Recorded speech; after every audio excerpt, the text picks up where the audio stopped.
हमें बड़ी उम्मीदें थी मौजूदा गवर्नमेंट से, जो सेंट्रल गवर्नमेंट हमारी है। हमने बड़ी दिल खोल के उम्मीदें रखी थी कि मोदी साहब आए हैं, जहाँ तक इन्होंने हमारे गुरुपुरब, हमारे गुरुओं की इज्जत और उनके गुरुपुरब गवर्नमेंट के जरिए बनाने शुरू किए।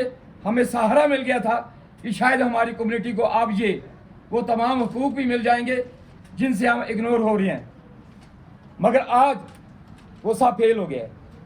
To understand, if Sikh community is not in Kashmir Valley, there will be no Indian flag flying here. It is only because of the Sikh community the Indian flag is flying here. Otherwise it would have been not there. Therefore I would not go into the details. Only I will request the Prime Minister. तो hello everyone, welcome है आपका Arun vlogs में। तो आज अपने नए दिन से नई व्लॉग की करते हैं शुरुआत। तो अभी टाइम हो रहा है 4:10 और मेरे को आज जाना है कहाँ पे, आश्रम गुरुद्वारा, क्योंकि वहाँ पे आज सरदारों की मीटिंग है। वो इस बात पे है कि इग्नोरेड कम्युनिटी इन कश्मीर। तो वहीं पता चलेगा आज की मतलब कॉन्फ्रेंस मीटिंग में क्या बातचीत रहती है सरदारों के रिलेटेड। तो चलो चलते हैं बिना टाइम वेस्ट किए। तो आप भी बने रहो और जो भी देखता है प्लीज़ चैनल को like, comment, share and subscribe करके जाइए। तो चलो चलते हैं, सीधा मिलते हैं आपको गुरुद्वारा साहब में।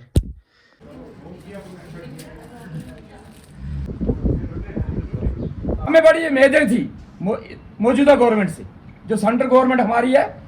हमने बड़ी दिल खोल के उम्मीदें रखी थी कि मोदी साहब आए हैं, जहाँ तक इन्होंने हमारे गुरुपुरब, हमारे गुरुओं की इज्जत और उनके गुरुपुरब गवर्नमेंट के जरिए बनाने शुरू किए। हमें सहारा मिल गया था कि शायद हमारी कम्युनिटी को अब ये वो तमाम हकूक भी मिल जाएंगे जिनसे हम इग्नोर हो रहे हैं, मगर आज वो सब फेल हो गया है। जबकि प्रेजेंटली आप देखें, पंडितों को 2 सीट रखी असेंबली में, बाकी 1 सीट रखी, और कोई भी ऐसा टुक नहीं है कश्मीर में, जम्मू कश्मीर में रहने वाला जिनका इन्होंने असेंबली में हिस्सा ना रखा हो, मास्वाए सिख कम्युनिटी। क्यों ऐसा क्यों हो रहा है? हमारे साथ ये जुल्म क्यों कर रही है गवर्नमेंट?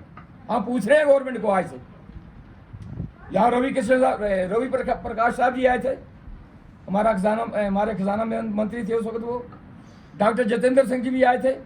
हमने उनके पास भी यही मेमोरेंडम रखा, मगर पता नहीं ये यहाँ से हमारे से तो ले लेते हैं, लेकिन जाता कहाँ है, इसको पढ़ता कौन है? कोई नहीं पढ़ता है। तो आज के रोज़ हम ये गवर्नमेंट से अपील करते हैं कि सिख कौम अपना हक लेने से पीछे नहीं रहेगी। डिस्ट्रिक्ट से लेकर यूटी JNK तक ये जो रोष है ये दिल्ली तक पहुंचाया जाएगा, और उसके लिए जो कुर्बानी भी हमारी कम्युनिटी को देनी पड़ेगी, हम देने के लिए तैयार हैं। हम चाहते थे कि शायद ये जो मौजूदा गवर्नमेंट है, जिस तरह इन्होंने हमारे गुरुपुरब वगैरह चलाए थे, हम आपस में प्रचार कर रहे थे कि तमाम सिखों को इनके साथ मिलकर रहना चाहिए, लेकिन आज के जो हालात इन्होंने जो आज फाइनल पोजीशन हमारी बना दी है, हर सिख के दिल में रोष है। कैसे आएगा आगे? वो क्या करेगा? वो जिस तरह हमारे मेरे से पहले मेरे भाइयों ने कॉन्फ्रेंस में हिस्सा लेकर अपने जबान से जो भी शब्द उन्होंने बोले हैं, मैं उनकी हर बार तायद करता हूं, और मजीद ये भी बोलता हूं कि उन्होंने अगर डिस्ट्रिक्ट से लेकर यूटी तक बोला, नहीं, डिस्ट्रिक्ट से लेकर यूटी से लेकर दिल्ली तक हमारा प्रोटेक्शन जो है चलेगा, और हम चलाएंगे। बाकी मैं भारतीय जनता पार्टी का एक सीनियर रुकन हूँ, ये कोई छुपी बात नहीं है। 1996 में मैं भारतीय जनता पार्टी में शामिल हुआ हूं, जबकि मैं भी एक इस सीनियरिटी पर मिनिस्टर होना चाहिए था भारतीय जनता पार्टी में। मैं उस चीज़ को इग्नोर करता हूं, मुझे वो भी ख्वाहिश नहीं है, लेकिन कम्युनिटी को कुछ मिलना चाहिए, वो मेरी ख्वाहिश है। शुक्रिया, थैंक यू। इतना कुछ मैं आपसे कहकर अफसोस के साथ हमें एक बार फिर स्टेज पे आना पड़ा। हमने पिछले 9 साल से बहुत सी उम्मीदें रखी थी कि शायद सेंटर में हमारी सरकार आई है। 70 सालों से जो हमें इग्नोर किया जा रहा है, शायद उसमें हमारी नुमाइंदगी हो, हमारी हिस्सेदारी हो। लेकिन बदकिस्मती का आलम यह है कि हमारे सेंट्रल सरकार जम्मू कश्मीर को हिंदुस्तान का ताज कहती है, लेकिन मुझे शर्म आती है जब वो लोग ये कहते हैं कि जम्मू और कश्मीर ये हिंदुस्तान का ताज है। ताज को संभाल के रखने के लिए यहाँ की सिख मिनारिटी ने 1947 से लेकर आज तक 70 सालों में जो भी गवर्नमेंट आई, चाहे वो कांग्रेस सरकार आई, नेशनल कॉन्फ्रेंस सरकार आई, पीडीपी की सरकार आई, मुद्दे में एजेंडे में उन्होंने जो भी हमारे साथ वादे किए मेमोरेंडम में रखा, लेकिन वादे वो नाकारा साबित हुए। लेकिन आज अफसोस के साथ हमें कहना पड़ता है, हमें वो उम्मीद नहीं थी कि हमें हिंदुस्तान सरकार से अपना हक मांगने के लिए फ्रंट पे आना पड़ेगा। मुझे एक बात समझ नहीं आती है, क्या इस हिंदुस्तान के लिए क्या कश्मीर के सिख ने कुर्बानी नहीं दी? जो भी वबा आज तक हिंदुस्तान में आई उसमें बुलंदबाग से वह आगे उन्होंने कुर्बानी का हिस्सा अपने आप को पेश किया। लेकिन क्या वजह है? क्या मोदी सरकार भी हमें इग्नोर कर रही है? मुझे बड़ी अफसोस के साथ कहना पड़ता है कि अगर ऐसे ही हालात रहे, जबकि अगर पंतों को हिस्सेदारी दी जाती है, हम उसको भी वेलकम करते हैं, उनका हिस्सा बनता है, वो इस मुल्क का, इस देश का एक हिस्सा है। बाकी भाइयों को जो हिस्सेदारी देते हैं उनका भी हक बनता है, उनकी हिस्सेदारी है। गुजर बकरवाल हैं, उनकी भी एक हिस्सेदारी है। जब उनकी हिस्सेदारी बराबर है तो हमें क्यों इग्नोर किया जाता है? तो आज आपकी वसात के प्रद से मैं आज मोदी सरकार से ये कहता हूँ कि ऐसा वक्त न पैदा करें जिससे कि मुल्क में बवाल पैदा हो जाए। नजरसानी करके यहाँ जम्मू कश्मीर के सिखों को जो उनका हक बनता है वो हक दिया जाए। यहाँ सारे मीडिया पार्टनर्स और हमारे साथ बैठे केडीपी मेंबर्स को सबको जी आया हूँ। आज सबने इस मुद्दे पे अलग अलग बात की है, तो उन्हीं बातों को दोबारा दोहराने का कोई मतलब नहीं है, क्योंकि ऑलरेडी हमारे प्रेसिडेंट हैं, उन्होंने भी बोला है, सेक्रेटरी साहब ने भी बोला है, वही बात दोबारा रिपीट नहीं करूँगी। लेकिन एक बात ज़रूर कहूँगी कि अगर हमें सच में कुछ गवर्नमेंट से कुछ लेना है तो हम सबको एक साथ आना पड़ेगा। जितनी भी ऑर्गेनाइजेशंस जो अलग अलग काम कर रही हैं, मैं उन सब से यही रिक्वेस्ट करूँगी कि आप लोग सब इकट्ठे आएँ। हम सब, जब तक हम लोग सब साथ में नहीं चलेंगे तो हमें कोई भी फ़ायदा नहीं होगा, क्योंकि जब हमें बांटा जाएगा तो हमें किसी चीज़ का भी फ़ायदा नहीं होगा। जब हम इकट्ठे आएंगे, सारे जितनी भी हमारी सिख एसोसिएशंस काम कर रही हैं वो सब इकट्ठे आएँ। और दूसरी बात ये है कि हमें सिर्फ गवर्नमेंट से ये पूछना है कि क्या सिखों का कोई कंट्रीब्यूशन नहीं है कंट्री की तरफ या स्टेट की तरफ? क्या हमारा कोई ऑफिसर ऐसा नहीं है जिसने आपको सर्व किया हो, लॉयल्टी से सर्व किया हो? क्या ऐसा कुछ नहीं है कि हमारा कोई अगर आप हमें ये बताएंगे कि हमारा कोई कंट्रीब्यूशन नहीं है गवर्नमेंट की तरफ, गवर्नमेंट ऑफ इंडिया की तरफ, किसी वॉर में या फोर्थ फ्रंट पे किसी भी चीज़ में अगर हमारा कंट्रीब्यूशन नहीं है, आप बताएं, तो हम आपसे कुछ नहीं मांगेंगे। लेकिन हाँ, अगर हमारा कंट्रीब्यूशन है तो प्लीज़ हमें हमारा हक चाहिए। हमें कोटा जो आपने हमारे लिए, कोटे में भी आपने हमारे लिए कुछ नहीं रखा है इलेक्शन की, तो हम फिर उसके बारे में हम क्या बात करेंगे?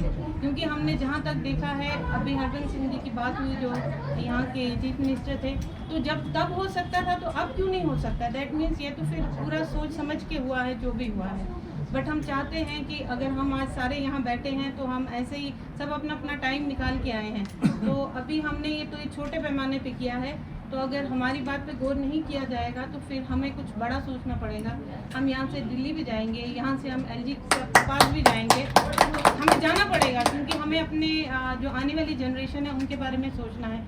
सर्वाइवल यहाँ पर हमारा तभी होगा जब हम कहीं एग्जिस्ट करेंगे। दैट मीन्स हमारा तो हम तो एक्सटेंट हो जाएंगे, ऐसे हम कहीं दिखेंगे नहीं।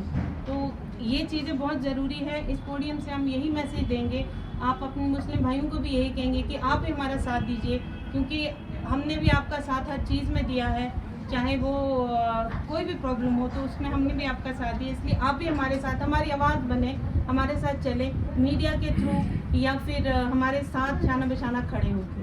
बस इससे ज़्यादा मैं कुछ नहीं कहूँगी। कि आज यहाँ पर प्रेस कॉन्फ्रेंस चल रही है सर, जितने भी यहाँ पर हमारे ओहदेदार साहिबान बैठे हैं, इन्होंने पुरजोर लफ्ज़ में हमारे सेंट्रल गवर्नमेंट के जो बनी हुई है, prime minister Modi ji, home minister Amit Shah ji, Shyam ने सबों ने रिक्वेस्ट की कि जो कश्मीर में सिख रहते हैं उनकी तरह थोड़ा ध्यान दीजिए, और जो उनकी डिमांड है उसको नज़रसानी करके जो सिख मांग रहे हैं अपनी डिमांड, उनको फिर अपने पार्लियामेंट में लाके हमें जो चाहिए वो दे दें। मोदी जी अगर हमारी आवाज़ सुने और अमित शाह जी सुने कि 95 साल का बूढ़ा सिंहपुरा में कर्नल शीतल सिंह जो यहाँ पे प्रेस कॉन्फ्रेंस में आए हुए हैं, जो ये अल्फाज बोल रहे हैं, उनकी तरह देख कम से कम देखिएगा और ये सुनिएगा कि इस एज में जो चीज़ हम आपको मांग रहे हैं उसकी तो ध्यान देने वो हमको देनी चाहिए, क्योंकि हमने आप मोदी साहब से भी मिले हैं, अमित शाह से भी मीटिंग की हैं, उन्होंने बहुत आश्वासन हमें दिए, पर हमें यह नहीं पता चलता कि ऑन ग्राउंड उनको कौन जाकर क्या बता देता है या इग्नोर कर देता है। अगर वो एयर मार्क खुद करके यहाँ पे कभी देख लें या किसी को भेज के देखें कि यहाँ पर सिखों की पोजीशन क्या है, सिख क्या मानते हैं और जनरल डिमांड्स हैं कि नहीं है, इन्हीं अल्फाजों से, क्योंकि सब कुछ हमारे लीडर साहिबों ने बोल दिया है, ज़्यादा बोलने की ज़रूरत है। इसी जो कुछ मैंने बोला उस पर ध्यान देना चाहिए सेंट्रल गवर्नमेंट को। वाहिगुरू जी का खालसा, वाहिगुरू जी की फतेह। Everything has been, I'll just speak in English. Okay. Everything has been conveyed and spoken for the requirement of Kashmiri Sikhs in this conference. Now I will sum it up with a few words.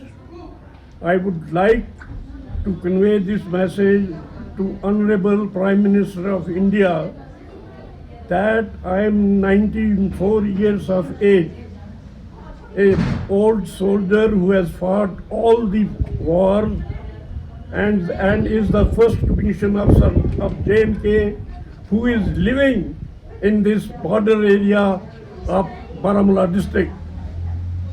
It should be very easy for the Prime Minister to understand if Sikh community is not in Kashmir Valley, there will be no Indian flag flying here. It is only because of the Sikh community the Indian flag is flying here. Otherwise it would have been not there.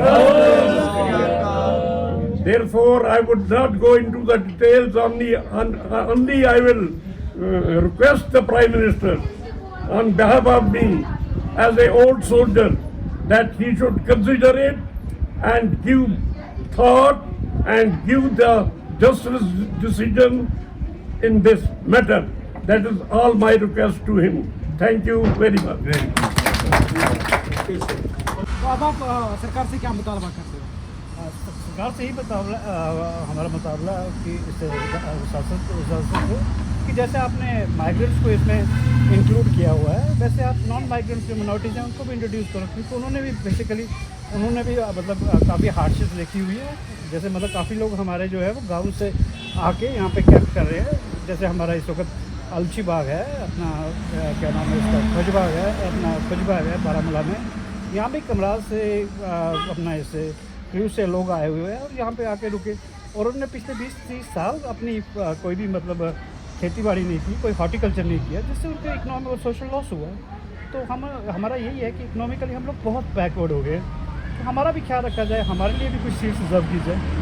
तो मतलब इसमें मैं ये नहीं कहता हूँ कि इसमें कोई पार्शलिटी है, ये सिख है, ये हिंदू है, ये मुस्लिम है, जो नॉन माइग्रेंट्स हैं, जो मिनॉरिटीज़ में हैं, तो उनका ख्याल रखें, उनको भी कवरेज किया, उनको भी नॉमिनेट किया जाए, उनको भी रिजर्वेशन दिया।